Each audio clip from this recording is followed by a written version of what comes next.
Crônicas do Amanhecer, por Feijão Centro Espírita Allan Kardec de Balneário Gaivota, 5 de janeiro de 2020. Livre-arbítrio, afinal, nós temos? Parte 2. Fernando Gomes escreveu dia 18 de outubro de 2019 que a possibilidade de decidir, escolher em função da própria vontade, isenta de qualquer condicionamento, motivo ou causa determinante é chamada e conhecida por livre-arbítrio. Pelo lado físico, a ciência já sabe que o cérebro toma decisões antes de nós mesmos para poupar energia e preservar a espécie. É claro que somos donos de nossas escolhas e escravos das consequências. Mas, após inúmeros estudos, a neurociência concluiu que o cérebro faz a opção sobre o que vamos fazer milésimos de segundo antes do momento em que acreditamos estar decidindo alguma coisa. Ou seja, não temos controle nem poder de decisão, já que elas não são 100% conscientes. O nosso lado mental trabalha em parceria com o físico e, nesse contexto, o cérebro é nosso aliado para conseguirmos aquilo que queremos. E quando paramos e planejamos as metas que iremos executar, tiramos maior proveito dessa capacidade do órgão de tomar decisões quando este está livre dos instintos e com consciência. Desse modo, ele consegue arquitetar planos mais assertivos para atingir os objetivos. Essa é a força do trabalho em conjunto e por isso funcionamos na base do acerto e do erro.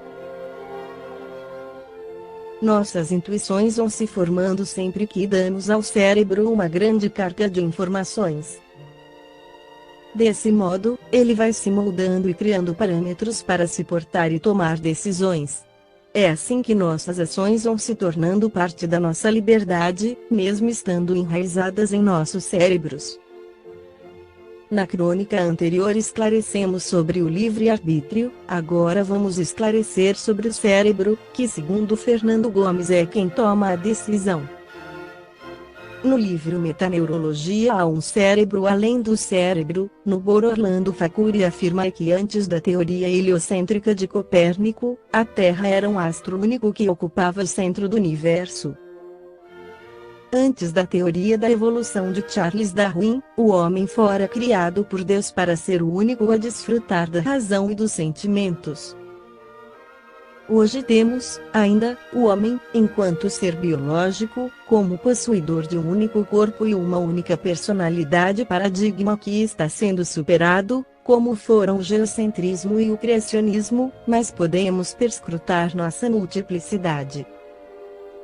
Continua no Orlando Facuri, a Terra é redonda, gira em torno do Sol, os corpos caem por ação de uma força gravitacional, existem crateras na Lua e satélites em volta de Júpiter, o universo está em expansão, o corpo humano é uma máquina cujo mecanismo podemos compreender, o átomo não é indivisível, energia e matéria são reversíveis. Todas essas afirmações que produziram mudanças no pensamento sobre o mundo nos conduziram a um novo paradigma científico, não sem provocar um intenso choque cultural na ocasião em que foram enunciadas. Que mudanças podemos esperar para o futuro? Estaremos preparados para aceitá-las? Aqui estão algumas delas. Há um mundo espiritual à nossa volta com o qual manteremos intenso intercâmbio de informações. 2. Há outras expressões da energia para as quais ainda não temos instrumentos para registrar sua presença. 3. A evolução fundamental é a evolução da alma, que vem repercutindo e de alguma maneira determinando nossa evolução biológica.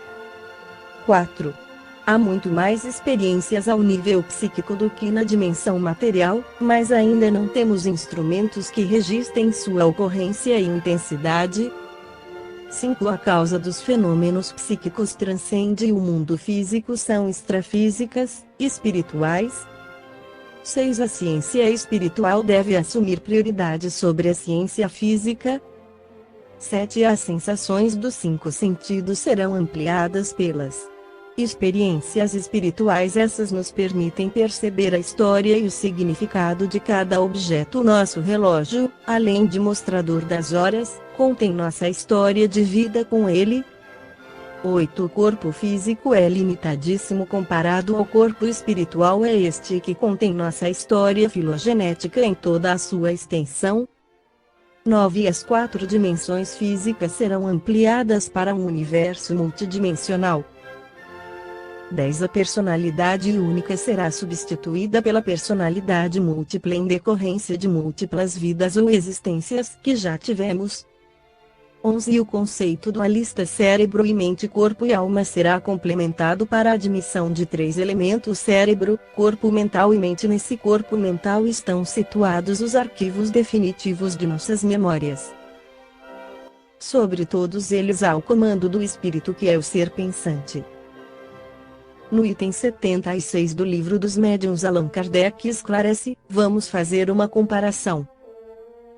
Assim que temos vontade de agir materialmente sobre um ponto qualquer colocado à distância, é o pensamento que quer, mas o pensamento sozinho não irá atingir esse ponto, falta-lhe um intermediário, um bastão, um projétil, uma corrente de ar, etc.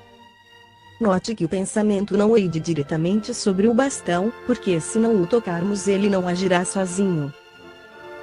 O pensamento, que é o espírito encarnado em nós, está unido ao corpo pelo perispírito. Ele não pode mais agir sobre o corpo sem o perispírito, como não pode agir sobre o bastão sem o corpo.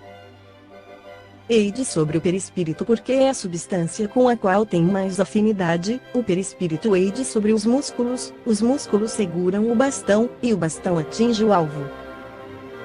Quando o espírito não está encarnado, falta-lhe um auxiliar estranho. Esse auxiliar é o fluido com a ajuda do qual torna o objeto próprio para seguir o impulso de sua vontade.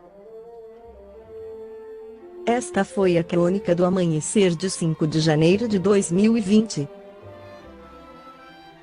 Por Feijão Centro Espírita Allan Kardec de Balneário Gaivota.